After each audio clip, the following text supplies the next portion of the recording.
Yeah, so I believe anybody who could play defense for him can play defense anywhere, just for how complex it is and the demand that he puts on all of us.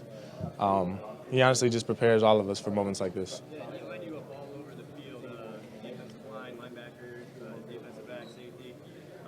How is that versatility going to translate to NFL, you think? I think it's really beneficial for me because I know like years ago it wasn't good to be a positionless guy, but now it's became a benefit for me just for all the versatility that I'll be able to do. Play linebacker, play safety, whatever it is. I feel like it just helps me out. In the NFL, first name that comes to mind would be like Tyrann Mathieu because he bounces around. He play anywhere in the back seven, so he would be the first guy that comes to mind for me. Isaiah, how do you feel about a potential fit with the Jacksonville Jaguars? Hey, I would just be happy and blessed to play at any team. Another question, how would it feel to play for your hometown team against the Chiefs and be a part of that defense with a guy like that? Yeah, growing up, being from Kansas, I've been a Chiefs fan my whole life, so it would be really cool. But I mean, like I said, I'd be ready for anywhere. Fit yourself into that scheme, and what would make you a good part of it? Yeah, I mean, I think I can play in any scheme just because like my versatility, I could just fit in anywhere depending on what position they need me at. I feel I can play it. Being a guy from Kansas, is that have a chip on your shoulder? Nah, not at all. Nah. Oh, I would do everything I did in college, just kind of like a Swiss Army knife, move me around, because then I'm really able to show what I can really do. Because I wouldn't say I'm really tied down to one position. So Coach Venables, he really used me in a really special way that most people aren't able to be used. And a favorite role? I mean, I like getting interceptions just as much as I like getting the sack. So I don't really think I have a favorite. I see people are creative enough in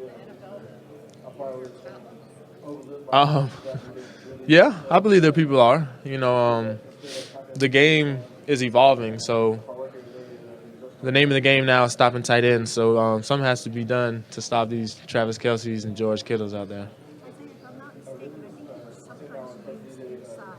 Do you feel at the next level would you be happy to instead and share Gaston right inside? Absolutely. Like I said, mentally, I feel like there isn't anything I can't do. I played every position except for a nose or three technique. So when it comes down to it, I'm going to try my best ability to do anything I can.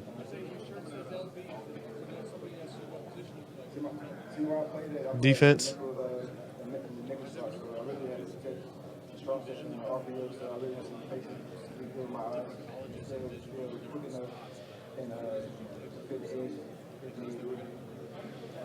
Yeah, so coming out of high school, a lot of people, they wanted me to come in at receiver, some athlete, and some just like defense or safety. But I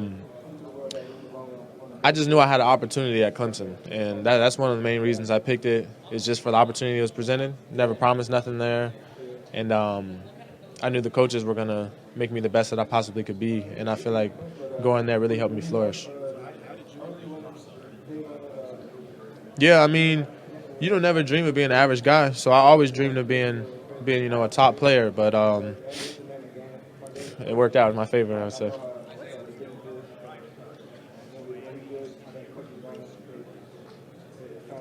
Yeah, the way his defense is, obviously I would be a fitting guy there, but like I said, I feel like I could go there and be very successful.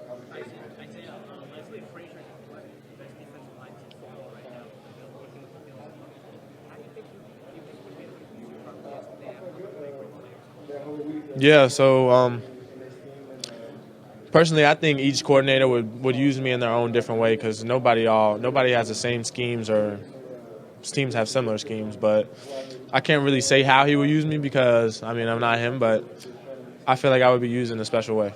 Isaiah, Brett Veach was very complimentary to you earlier this week. We talked to him. Have you spoken with the Chiefs? I have not. I have in a phone interview, but not yet. Okay, so not your No, not yet. being from Kansas City, kind of often overlooked. Not too many football products coming from there. But you do see talent. Obviously, coming from last year. How proud are you to represent that area? Yeah. Just talking with some of the other guys here, they all, see where everybody's from. I say Kansas. Everybody's like, Kansas? But, I'm just really proud to be able to put Olathe, Kansas, where I'm from, on the map.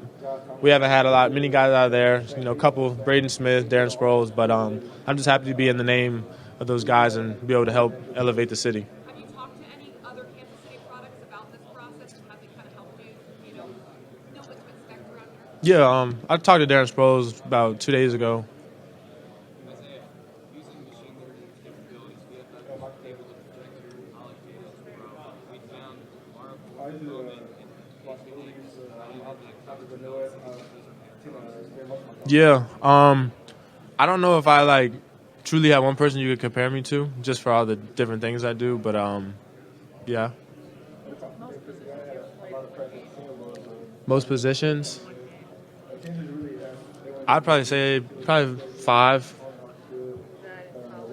Yes, yeah, in college. Oh, I knew this was coming. Yeah, so the race that's all over Twitter, Instagram, everywhere. I mean, I'll be honest, he got me on the lean on that one. But after that, we raced in the 40, and I won. But that's not on tape. But, he might not admit that, but everybody there knows I won that. And I won it clear as day. So, Travis Etienne, when you see this, just know I'm ready for round 3, the tiebreaker. You know where to find me. You got my number.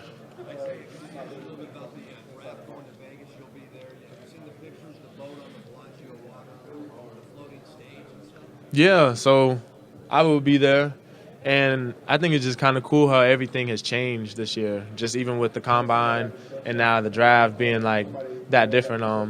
It'll definitely be a memorable draft that everybody will look back at and be like, wow, look what they did. Yeah. Yeah. Isaiah, sometimes there's a significance of having a jack of all trades, half of that's master of none, but you seem to have overcome that. What has been the key? Has it been how they've used you? Has it been how you train? What do you think has been the key to, being a jack of all trades and a master of those trades? Yeah, so the hardest part about it is the mental aspect, just having to know what everybody has to do. That was the most complicated thing I had to deal with. But I learned everything very fast, and I feel like that's what really benefited me and helped me play at a high level. How did you do that? How do you learn every position so well? So at Clemson, our back 7, we all meet in the same room, so I'm able to hear everything all at one time, opposed to having to go from room to room to room.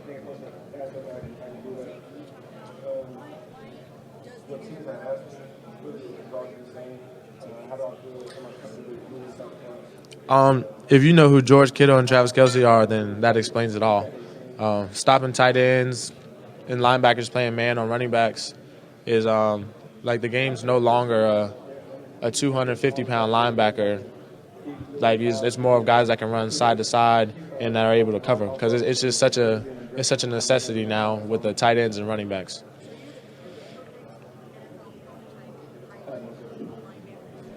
Absolutely. Hayden Hurst was really good. I don't know, Baltimore Ravens, first-round tight end. But he was really really good.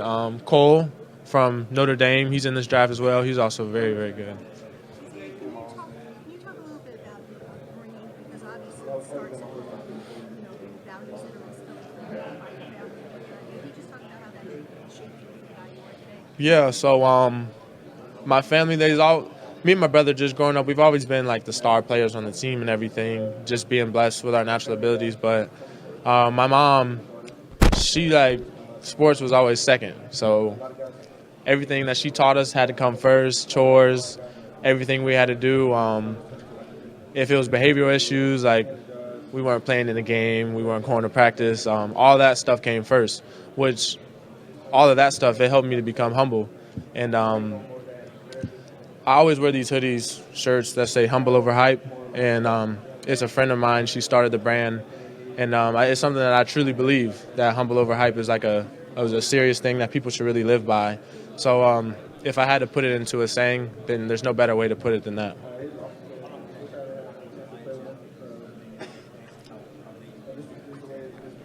I haven't met with him yet. No, not yet. Not yet.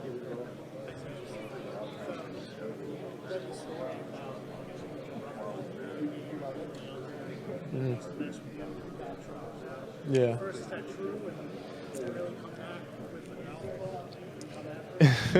Yeah, that's true. But it was all love behind the golf club. Yeah.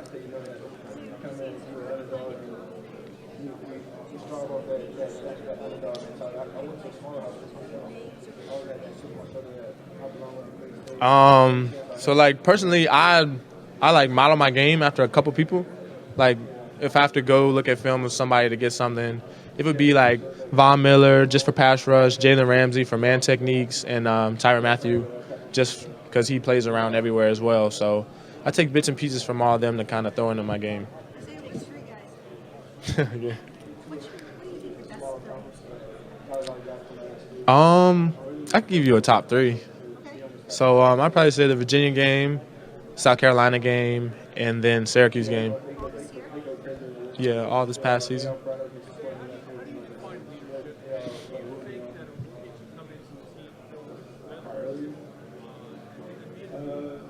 Yeah, so just being a leader from Clemson, team captain, I always preach to the younger guys that leadership doesn't have an age on it. So you don't have to be a veteran. You don't have to be a starter to be a leader. A leader is just somebody who does things in the right way, even when nobody's looking.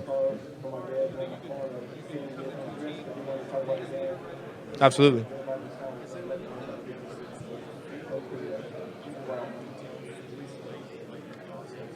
I mean, I wouldn't say I really knew otherwise because, there wasn't too many really, really high football recruits that came out of Kansas. So being the little three-star that I was kind of big for that area. So I did feel overlooked. I didn't really do camps. That could be a reason why. But I remember I would always send my film out to a lot of the schools that didn't offer me.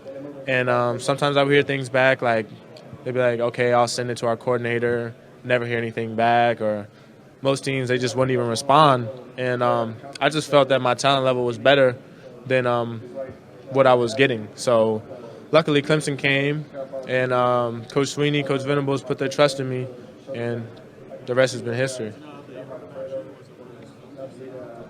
No, so Coach Venables, he has a pass at Kansas State, and his friends still live in Kansas, and he sent him my tape. Why didn't you go to camps?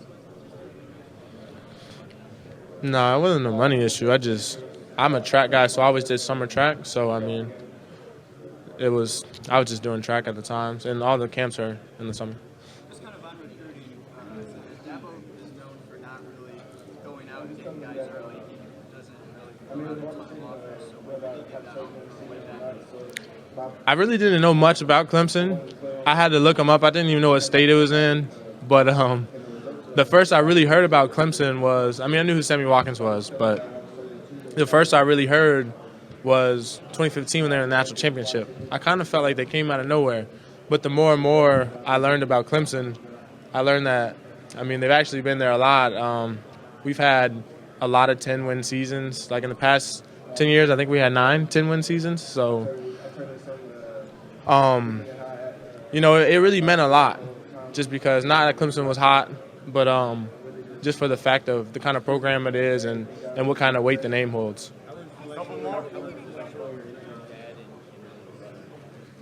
Mm.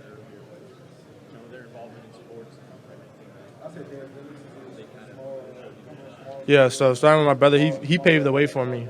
He played at Kansas, and he kind of helped get my name out there because with Kansas being one of my first offers, like when you get an offer, it's kind of like a domino effect and more come. But my brother definitely paved the way for me, showed me everything about sports. I remember just growing up in the backyard, I would always go play football with him and his friends. So I'm 5 years younger than everybody out there playing tackle football in the backyard. So my brother, that's why he's really influential to me. Talk to him every day. He's like my right-hand guy. And then my dad, just the man that he raised me to be. And I still talk to him every day, and he still teaches me lessons as if I was a little kid. So a lot of respect for both of them.